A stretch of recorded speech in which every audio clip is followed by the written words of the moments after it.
All right, so there's a new study that shows pedestrians now walk faster. Unless you're waiting for work and they're right in front of you, then they probably walk slower. Hi, everybody. I'm Kenny Webster. Thanks for connecting. This is a special Friday edition of Kenny Webster's Pursuit of Happiness. We have guests in studio today. In studio right now is my good buddy Derek Bingham is here from Higgins Rum. Can you hold up one of the bottles for us, please?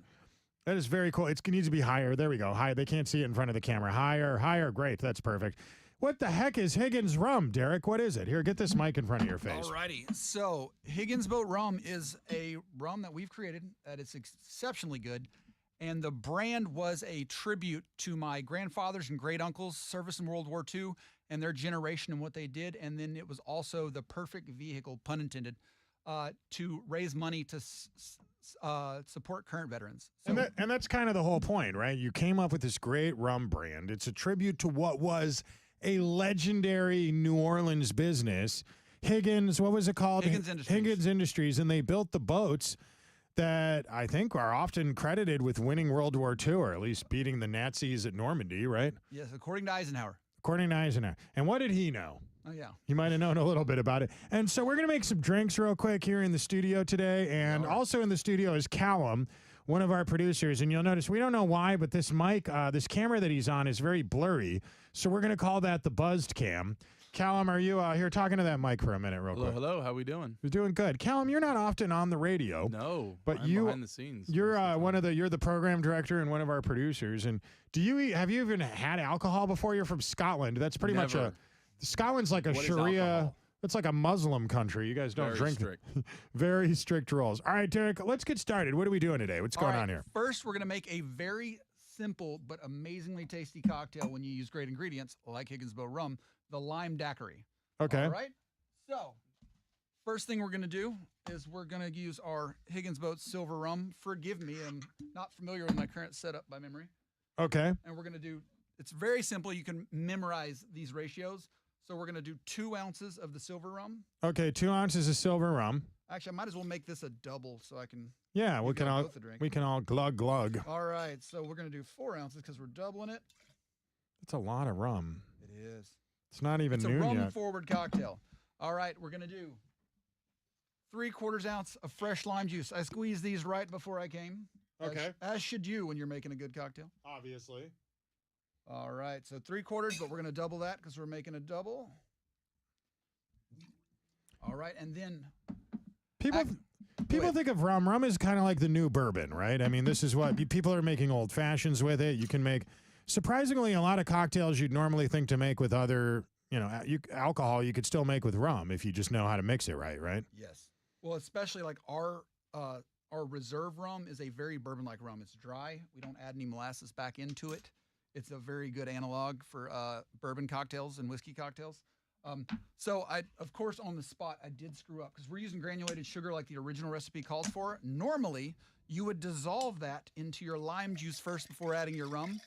So that way the sugar really breaks down. Of course, I didn't do that this time, so learn from my mistake. Okay. All right, and so put some ice in here. He's putting ice in. He's mixing it up. You can hear it. Yeah. He's got... Bro, you are legit. Check this out. Yes, we're going to shake it till it gets so cold it doesn't feel good in your hand. No, is that important? The temperature, it's got to be uncomfortably cold. I mean, it's better when it's cold. And what really makes it extra good, or at least that's what the fancy bartenders tell me with mustaches, is that you've got Callum, you've got a mustache. It's a beard, right? It's a beard, yeah. A beard is just a mustache with some extra. The big mustache. Yeah, right. Exactly. Is the kind of glass you use for this important? Beer guys will always tell you there's like 6 different kinds of beer glasses, and I just drink beer out of one glass, but I've noticed you've chosen very specific kinds of glasses to make this cocktail. So, I'm not that fancy of a person, but when you're trying to sell rum to people, you got to act a little fancier. You got to act like you're like you stick your pinky in the air. Exactly. And so, traditionally, this cocktail is served in a chilled coupe glass. All right, cool. Check that out. He's right. It's very icy cold. Oh. And I'm excited about this. Check this out. So it looks like a margarita, but it's not a margarita. In fact, it looks like one of those Texas teenies without the ice, but that's not what it is. No. No. It smells good. All right, tell us all the ingredients one more time. So if you're making a single serving, it's 2 ounces of silver rum, 3/4 ounces of fresh lime juice and 2 teaspoons of granulated sugar. Normally, you would dissolve that sugar into your lime juice first. I did not. But if you can also use a simple syrup, and it's 1/2 ounce of simple syrup instead of the 2 teaspoons of granulated sugar. I like that. I don't like when cocktails are too sweet. And when you started talking about sugar, I was worried it was going to be sweet. It's not. No, they call this the Trinity in rum culture because even like in the 1700s, people were mixing lime juice, sugar, and rum, and the pirates just add a little water to it so they could, So it feels like there's this new movement of rum drinkers. Their bourbon had a moment, beer had a moment, and tequila had a moment. I feel like now we're getting into rum season, basically. Would you say that's accurate, or is rum still kind of its own subculture? Well, its market share is definitely smaller than tequila and bourbon and vodka, but it is, especially premium rums are starting to grow in popularity, and but it's always been popular. It used to be one of the most popular beverages, especially during Prohibition, is because we were bringing it in from Cuba in the dead of the night, and it got really popular, and that's when the lime daiquiri really accelerated in popularity. I don't trust vodka drinkers. I find them to be boring. The whole point of vodka is that it's not supposed to taste like anything, but it does. It tastes like vodka, and vodka doesn't taste great to me. I think that rum has a better taste to it. I just find it to be more interesting, and as you've just proven, there's more you can do with it. Right, and so our silver rum is pot still, and so it has a lot more flavor in it versus one using continuous column distillation. So compared to a continuous column rum, it's almost vodka-like compared to ours. So a lot of people even say our silver rum has a little bit of an agave note to it. So kind of like a really good silver tequila. Love that. All right, I'm a very big fan of this. This is very good to me. Carl in the comment section, we have people asking questions. Callum, you're from Scotland. Yep. Is there a scene over there for rum? What do the Scottish people drink? Anything alcoholic. Is that right? Anything? Yes. So this would be fine for them. Yeah. This is perfect. It's balanced. It's light. I could see myself sitting by the pool. Yeah, and not in Scotland here. No, here. Yeah, obviously, because in Scotland, it's cold. Too close to Rosie O'Donnell, probably. And Ellen. People must be mad about that. And Ellen. Derek, someone's asking what's the drink called? Give us one more time the Cliff Notes. What's it called and what's in it? The daiquiri, Okay. and I just usually call it a lime daiquiri because since then, people have made daiquiris with a lot of other things in it too. Hemingway is a really cool one to look up. That's kind of a play on that, and named after the manliest man ever. Obviously. And so it'll be a good one to check out. I find it tastes more like a margarita to me, but you call it a daiquiri. It's margarita-esque. Yeah. It's a margarita adjacent. Right. I like that. So you're running this business now. Yes. And Higgins Rum is just starting to take off. People in Texas are getting into it. Obviously, it's a patriotic brand. You give a lot of the money that you earn to military charities. I love that. But starting a business is not as easy as people think. It's not like you just show up and make alcohol. In fact, with alcohol, there's a lot of weird rules and restrictions. What's been the most challenging part of this that you didn't expect? So, this is our first foray into this, into the spirits world, but luckily we had some family members who are in the industry who helped kind of guide us along at first. The compliance is one of the biggest things, just the hurdles of having to get approvals and licenses and all these other things, and it takes a while, and whatever time they tell you it's going to take way longer than that. I've heard compliance is also a great way to avoid getting shot by a cop. Just do what they say, and then you won't get shot by them, I find. That has nothing to do with what you do, though. I haven't got shot by one yet. I haven't been shot by a cop either. I have interacted with police before, I will say that, and I feel like if I gave them one of these drinks, they would have been nicer to me. Do you, big difference between the gold and the silver, obviously, besides the color, it's all about flavor, but also about what you mix with it, right? Yes. So our gold, our reserve rum, as we call it, is our silver, aged like you would a bourbon. And then a lot of aged rums will often have some molasses added back into them. That's what darkens them, makes them sweeter. Okay. We wanted ours to have a bourbon-like profile, especially we're in Texas. This is a bourbon drinker state. It really is. But we wanted to give the bourbon hound types something else to add into their rotation, some new flavor profile for them to experience. That's a slightly sweeter than a bourbon, but our rum is not a sweet rum. Callum, you are a young millennial, and I am a wise older millennial. I'm an elder millennial. You're a younger millennial. Mm-hmm. What are the kids your age drinking? Is rum a thing right now? You know what? Cocktails are definitely in.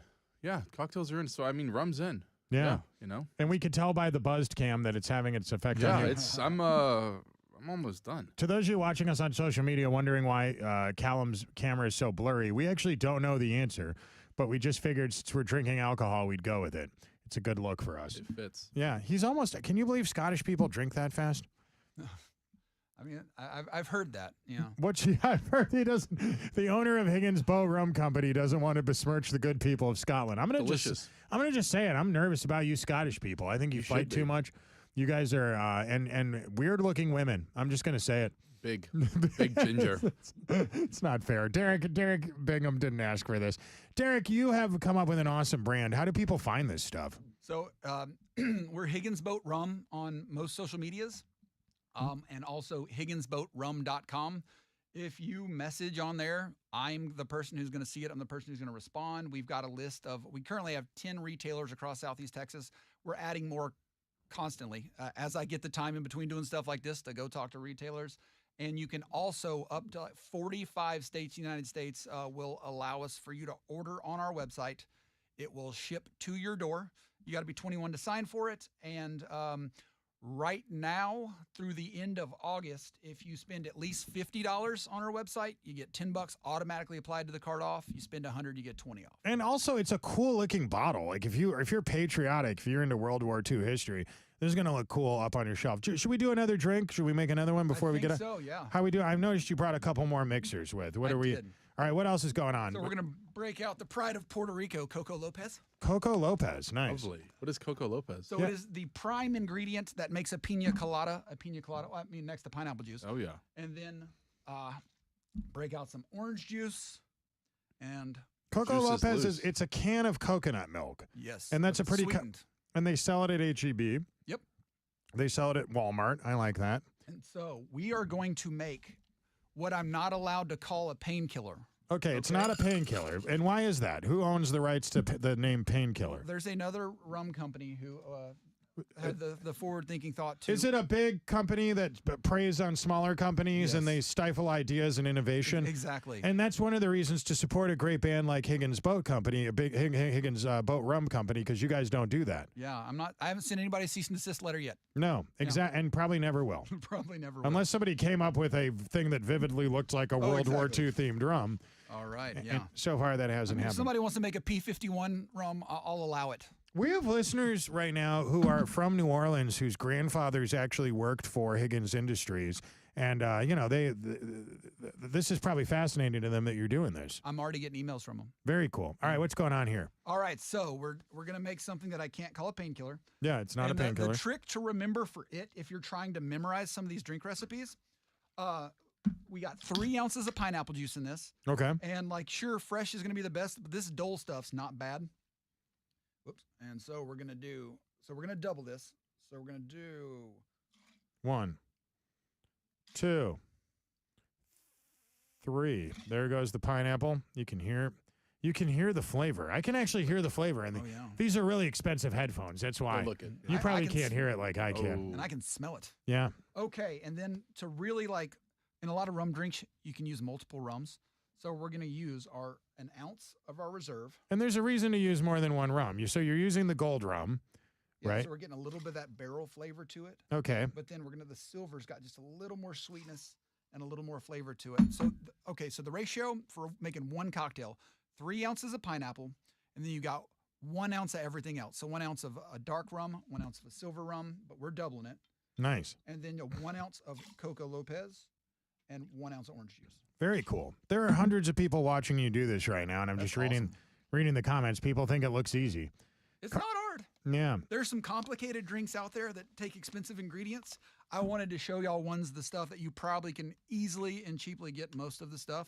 But yeah, we're gonna keep on our social media and stuff adding. We're gonna add drink recipes on the regular. I love cocktails, but I don't like when they're too sweet. The last one was not too sweet. This one's gonna be sweeter, but it's I have a female listener in the comment section named Taylor asking if you can make a sweet cocktail. I guess that's what you're doing now. this one's sweet. Yes. Okay. Pina colada is pretty sweet too. Yeah. Yes. And pina colada has been a favorite lately. So since we started this business and got our first bits of samples bottled, I travel with my mobile bar and we are making cocktails for everybody. And the pina colada and this painkiller have been some Not a of the favorites. painkiller. Not a thank painkiller. you. Yeah, Thank you're you. welcome. I got you. That will be stricken from the record. I apparently if you drink pina coladas, it's very popular with the kind of people who try to cheat with on their spouse, but then accidentally end up hooking up with their spouse on an online dating website or a newspaper advertisement. I'm told that's a thing. So this is one. Did you know that, Callum? I didn't. I will stay away. There's even a song about it. I'm told. Oh, Yeah. He just you're got he right. just got my terrible joke. Now I feel bad for making the joke. I'm not proud of that, no, ladies and my gentlemen. 8-year-old was listening to that song the other day, and he actually listened close enough to be like, "Hey, what's going on here?" And so it was awkward.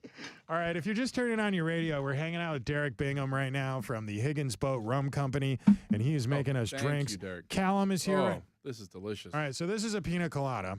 I like No. pina. No, it's not a pina. Not a painkiller. It's not a painkiller. Not a Sorry. painkiller. Pina colada is just pineapple juice and Coco Lopez. We're adding some orange juice in this one. Smells good. Oh yeah, it The is good. pineapple. All right, Callum, describe the flavor to us on the buzzed cam. Callum's on the buzzed cam right now. That's why it looks blurry. We're getting some coconut, some orange juice, some sweetness from the rum. Yeah, Yeah. it's great. It's a well balanced drink. It It's is really nice. It is sweeter than what Tasty. I'm used to, but I'll admit I love it. It's not too sweet for Not me. too sweet at all. This is great. Now, Thank you. these are stupid questions, but what about stuff like hangovers? Do some alcohols cause more of a hangover than others, or is that anecdotal? No, so almost all alcohol, it has like other compounds that are formed in distillation that stay in there. Right. Well, we partner with Persado Spirits, Sure. and they have their craft process that is this technology that they've figured out that just you can run a low grade spirit through it and it come out quite a bit better. Yeah. When you run something good through it, it really just allows the flavors you want to come through and gets rid of the stuff that you don't want. And it's way more effective than multiple times of distillation or filtration for vodka. And then it also is going to make you feel a lot better the next day compared to an alcohol that has not been run through their process. I love how you explain that to me. And then also, so if someone wanted to just sip on it. Like I don't always do cocktails. Bam. I like a sipping, just a good craft booze. I mean, in this case, a rum. I'm just going to take a sip of that. That does smell good. And this is, our reserve is a Thank sipper. you. It's good in some cocktails. It's great to add into a lot of like tiki drinks and stuff like that too. It's but really smooth. yes. It's not as bitter as I would expect. Goes down to the palate real smooth. And that's all about just cleaner ingredients. That's the secret. That though it's the way it's Very smooth. the ingredients, Really it's good. how we make it, it's the process, and it's how we age it. It's my understanding, is it Ireland or Scotland? Who is it that hates the Brits? It's the Irish. Both. The Scottish hate the Yeah, Brits. I think equally with the Welsh too. Because you lived in Scotland. If we gave Yeah. this to the king and had him pass it out to the people, to your people in Scotland, would we finally be able to get some peace in the British Empire? I think so. I think we'd be good. That would be the second This time. is delicious. That would be the second time the Higgins boat moniker helped spread peace through Europe, Derek. That would be exciting. Prima Nocta would be forgiven. What's your favorite part of World War II history, besides obviously killing the Nazis and ending the war? Man, I just think the war effort as a whole is just like this awesome thing when you see how like since we started this, people have gotten like my grandma built airplanes out of a Ford factory. You know, just that everybody got on board. You had kids collecting scrap metal and stuff to donate because they were a part of the effort, of the war. And just like it was this joint effort of multiple countries. Everybody participated, and we won. Yeah, and obviously, it's Americans' favorite war. Americans love World War II. Blitzkrieg Bop was the greatest Ramones song. There's no question about that. And now, another fantastic pop culture iconic tribute here, Higgins Boat Rum. One more time, tell people how to get it. So you can go to higginsboatrum.com and you'll see our retailers there. We're spread out across Southeast Texas. We're going to keep filling in the gaps. You can contact me on there. I'll respond to you. If you want to share a photo of a relative who was a part of the war effort, whether a soldier or a sailor or a nurse or built Higgins boats, and send us a little info, we'd love to share that on our social media. And then you can also order bottles there to your door. I love that story. I'm Kenny Webster. We love you all. Thank you so much for watching us. We'll be back bright and early Monday morning for more of what you bought a radio for. I want to thank my buddy Callum and, of course, Derek from Higgins Boat Rum Company. Have a great weekend, everybody.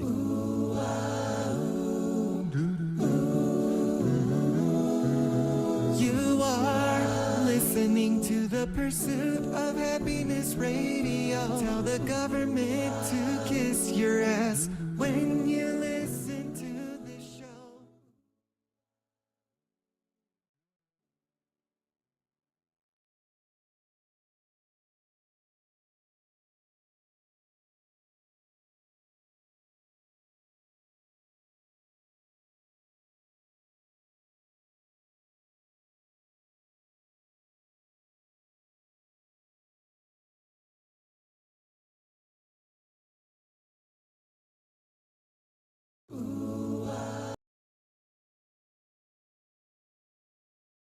Gigantic government